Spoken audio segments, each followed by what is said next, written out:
guys, and welcome back. This might be one of my most important videos ever for entrepreneurs and people who want to start a business in the future. It's about how micro success creates macro success because of the world population. You have to understand that there are 7 billion people on this planet, okay? So I read a book called The Curve by Nicholas Lovell years ago. One of the most important books in my life. It made me understand everything. I don't know if he used the example, but it kind of put it in my head, the example of Kim Kardashian. There might be 3/4 of the planet that hate Kim Kardashian, and then there might be half of the remaining quarter that think she's okay. You know, think she's okay, not really any opinions towards her. And then you've kind of got like 1/8, I think my fractions are correct there, it's been a few years. You've got 1/8 of the planet that do like her. Then you've got people that really like her. And then you get down to like 1/28 of people and they fucking adore her. Everything she does, they're on it. You know, they're programmed into the Kardashian lifestyle. They're called Khloe with a C, they've changed it to Khloe with a K. That's how obsessed they are. You know, they wear all the same clothes, they follow them all on Instagram. They're just obsessed. They try and look like them, they change their hair. When she changes her hair, she wears something, they go and buy it immediately. It's these people that keep her rich, that keep her going, that grow that brand, alright? So you and I, we might look at Kim Kardashian and be like, fucking, I don't see what the fuss is all about. You know, it's fake as fuck. She doesn't really do anything great. You know, she's changed all that now. I have a lot more respect for her. And I actually think her and her mum are kind of fucking PR geniuses, especially her mum. But you might think, okay, she's not that great. You know, how does she deserve all that money? But there's people out there that adore her, absolutely adore her. They will do everything, like I said, that she is responsible for. They'll jump on the back of it, all right? And that is the superfan. Now, we live in a world where, like I said before, there are 7 billion people. 7 billion people. People don't understand how many 1 billion is. You know, there's multiple videos on the internet, or you can go and check out kind of equations and stuff, or examples of the difference between, let's say, 100,000 and a million, or 1,000 and a million, and then the difference between a million and 100 million, or a million and a billion, sorry. And people will do examples of like distance between this, and it makes you realize how unfathomable those scales really are. Now we have 7 billion plus people in the world now. It's crazy, okay? And we have multiple countries and multiple cultures, and the world is different. The world has changed, all right? So what everybody does is everybody kind of focuses on the macro. And something I heard Gary Vee say very recently, and I was doing this for years, but I heard him put it into terms. He called it scaling the micro. I've always had a concept, okay? I'll use my streaming platform as an example.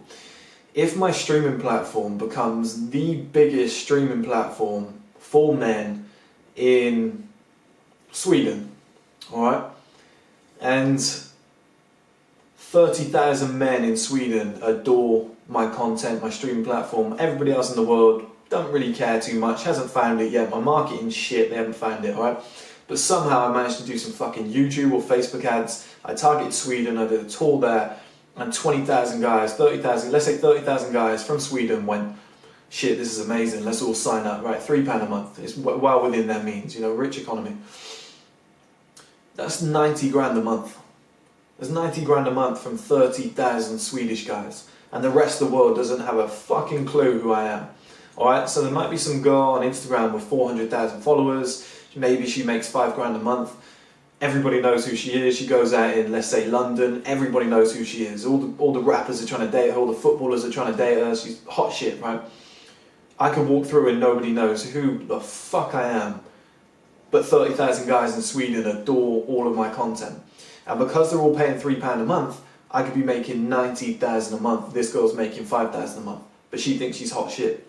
So I'm kind of going under the radar because I'm scaling the micro. And there's so many small pockets of communities out there, guys, you would not understand. Like, you just need 1,000 diehard fans. Like, 1,000 diehard fans could be, like, with the stream platform, right? If I have 1,000 diehard fans, it's 3 grand a month. Alright, nothing crazy, nothing special, probably wouldn't be enough to fund it. But let's say hypothetically it is. £3,000 per month is more than the national average. way more than the national average, I believe. I think it might be 2003, 2004. Yeah, 2,400 quid.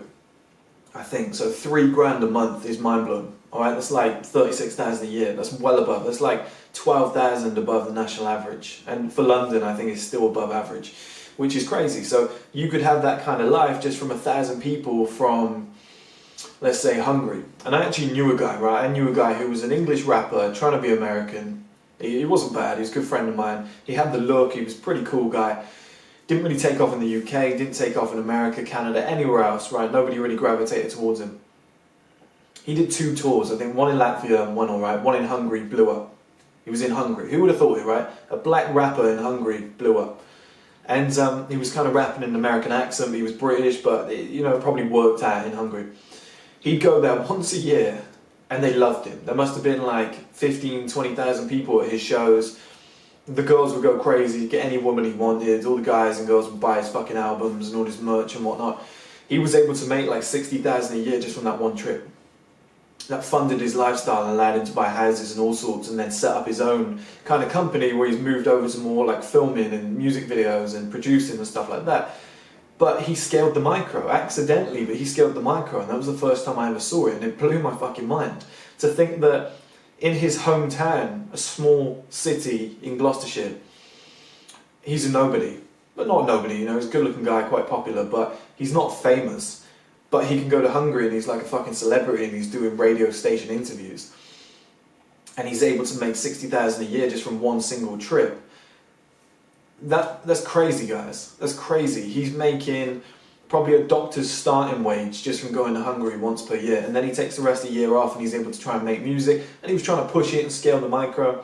And again, he was trying to push it in the UK, America, whatever. Which I wouldn't have done. I would have gone Estonia, Latvia, fucking Montenegro, try and get into these areas. There's multiple ways of doing it. Just look at the Spanish artists at the moment. Spanish artists are getting billions of views because they're tapping into all the Spanish cultures around the world, dotted around in different places. And I think French rappers are going to do the same, French singers are going to do the same in the next coming years or so. I think J Balvin's French, right? I think there's a few starting to already do that. Especially with Africa on the rise. I think there's a massive culture with French rap to tap into that could be massive. But scaling the micro in that sense, guys, where you can go and message 50 Swedish guys in one night. That sounds like a gay hotline, doesn't it? Who cares if it is? But you go and message like 50 Swedish guys, or you go and message 20 guys from Estonia, and you're just like, hey man, no speak English. Or something, right? I know that's not Spanish for Estonia, but you go to these little cultures and you just start speaking to people, and they might be like, "Don't speak English, mate. Don't speak English. Don't speak English. Don't speak English." Oh, I do. Yeah. Oh, yeah. Cool. Yeah, I'll check that out. Thanks. It's one guy. It's one guy from Estonia. Okay. 4 guys from Germany. They tell their mates. There's not a lot popping off in Dortmund right now. It's pretty quiet. Pretty quiet in Leipzig. It's pretty quiet in Tallinn and Estonia. There's not a lot going on. It's quite fucking boring, with COVID and everything. Oh, what's that? You've got a streaming platform. Yeah, I'll check it out. Oh, and I'll tell all my mates, because there's fuck all going on here right now. America, massive competition. The UK, massive competition. Australia, Canada, huge competition, guys. You've got to go and pickpocket these little cultures. You've got to go and say, what, your town's boring? Okay, there's fuck all going on. Alright, I've got something for you, check this out, and scale that micro by messaging 10 guys from that small town in the middle of nowhere. They've got money, they've got factory jobs, or they work at they work on the boats and they catch fish all day. They've got a little bit of money, and they're like, yeah, sure, I'll sign up to this and I'll tell 1,000 of my friends. Suddenly you're up to 3,000-4,000 a month. You keep doing this over a long period of time, and eventually you'll be big enough to then tap into those bigger markets. But this is what people forget. You could be, I use myself as an example because I think it's easier, but I'll do 2. I'll do one for me and one outside of that. I could be, the biggest streaming platform in the Netherlands for men under the age of 30 years old, and I have 22,000 men signed up, right? And I'm making 66,000 per month. I'm only famous in that little area. There's only 3 towns it's really popped off in. Amsterdam, Rotterdam, and Feyenoord. They're all football teams, you know, but I don't know if Feyenoord's a place. But I could pop off in those 3 places, and when I visit, yeah, a few people know me. It goes crazy, right? Great. Everywhere else, nobody fucking knows me. I'm making 66,000 per month. Guys, that's fucking crazy. That's crazy to think that such a small... There's people out there. Meek Mill had a line before, which was, you have all these followers, but you're not making any money or something. It was something along those lines, right? I paraphrased, but it was something along those lines. And there is a lot of people out there, like let's say YouTubers, they sell merch or they put ads on their videos. Pocket change, guys. It's fucking pocket change. People like Logan Paul, KSI, yeah, they make millions off it, but it's very rare. Mr. Beast, they make millions, right? It's rare. Compared to what they could be doing, they're not business mindset orientated. Compared to what they could be doing when they're actually making a product or something, they're making piss pot fucking pocket change. Like from the boxing, KSI made more money than he's made from anything else because it was a good product. It was something worth watching. You could have 2,000 followers, and because your product is casino security, okay, and every casino is like, yeah, we'll have that. There's 1 million. We got signed up. 10 million contract written up. Bang, done. You know, you'd only need something like 5 clients, and you've got 50 million in your bank, and you've got more money than KSI, but you've got 2,000 followers. Sometimes that micro is worth a lot more than the macro. You know, you could have 2 million followers. You could be Kylie Jenner, right? You could have 50, fucking 100 million followers. Doesn't necessarily mean you're making money. Doesn't necessarily mean that you've got that change coming in.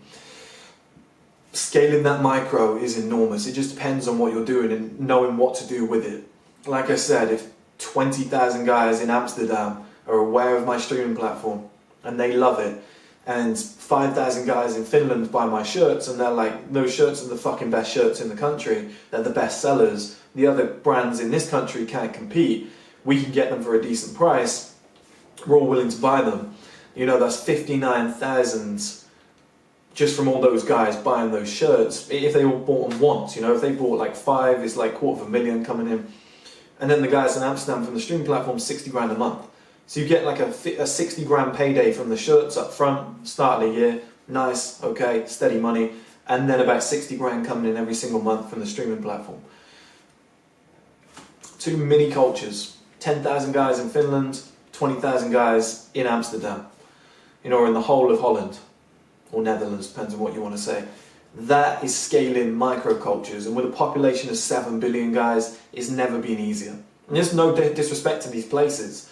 I'm just saying the competition is lower, it's easier to get your product into these places, it's easier, it's cheaper, it's to scale them, there's less going on, you know, people are going to spread word of mouth. But just to give you that kind of barometer of how crazy things are right now, you can just have, like I said, 5,000 people, let's go even smaller, 5,000 people in Israel fucking adore your content. I remember I did an article with a woman called Avita Cohen, beautiful woman, fitness woman, really nice actually. She did an interview and I said, do you mind sharing it? Yeah, sure, I'll share it on Facebook. So she shares it to her audience. She had like 140,000 followers. I had 8,000 traffic per day coming into my website like I've never fucking seen. And these people were die-hard fans of hers. And it was crazy. It was like influencer marketing at its finest because I didn't fucking pay for it. A lot of these followers might have been women, but I had 8,000 traffic coming into that one page every day for like 2 months. Her audience was enormous. And people kept coming back to read the interview because she hadn't been put anywhere else. So it was like repeat views and whatever, but the traffic was just fucking enormous. You can do that. You can do that with whatever your product is. You know, if you've got a sneaker brand, let's say you're making your own shoes, okay, you want them to pop off, Yeezys, big competition, Jordans, you're like, fuck, this is tough. You start pushing them out in Israel, and you give them to 5 or 6 influencers, and about 4,000 guys go, yeah, these shoes are the shit, you know, and then they tell a couple people, you make 10,000 sales in a year, alright, 10,000 sales, nothing to be scoffed at, enormous numbers, in terms of when you're starting a business, global scale, Nike and whatever, they'd scoff at those numbers. They probably make them every 2 minutes. 10,000 sales if you're selling each shoe for, let's say, 60 quid, $60, 60 euros. You know, that's a ridiculous amount of money, guys. A ridiculous amount of money that you're making every single month, or even in the period of a year. You know, that's a ridiculous amount of money coming in your way. And this is what people forget, is that there's so many different countries, there's so many different pockets of culture. If you're gay and you've got a product that resonates towards gay men, go and find a pocketed culture of gay men, maybe in Russia, who are all closeted and not allowed to come out. Find them, target them, advertise to them. Don't know if you'll be allowed, but this is the kind of way of thinking that you need to do to find these little microcultures. And the microcultures will allow you to scale the macro success on a global scale or a national scale. But first of all, you have to find these little pockets. And I do it on here, guys. I do it on here. I make a video on fat guys. I make a video for bold guys. I make a video for guys between this age, men under 30. Watch this. That's what you have to do. When I make the shirts, I will make videos saying, hey, real estate agents in London, estate agents in London, you know, under the age of 30. Are you wearing ties anymore? No, nobody fucking is. You know, it's a new age, you want to look good, you want to turn up looking the bollocks. Alright, check these shirts out. First shirt ever designed to be worn without a tie. Suddenly I find 5,000 estate agents under the age of 30 in London that are like, damn, yeah, he gets me, he understands it. That is scaling the micro. And I've had this mentality since day one. Thank you to Gary Vee for putting it into terms that it clicked in my brain where I understood it a lot more. But I've always thought that you could become an unknown billionaire just from being the richest guy, or having the best product in 7 countries that nobody, with respect, nobody really gives a fuck about on a global scale. You know, there's plenty of billionaires out there that are like, oh, it's the richest man in Lithuania. And I know people from Lithuania, beautiful country, etc. It's not America. It's not the UK, it's not Canada. You know, there's a girl that I used to work with from Lithuania. She used to talk about this singer. This singer was massively famous, massively rich, biggest singer in Lithuania. Never heard of them, have no interest in checking them out. But this person had a net worth of like 45 million.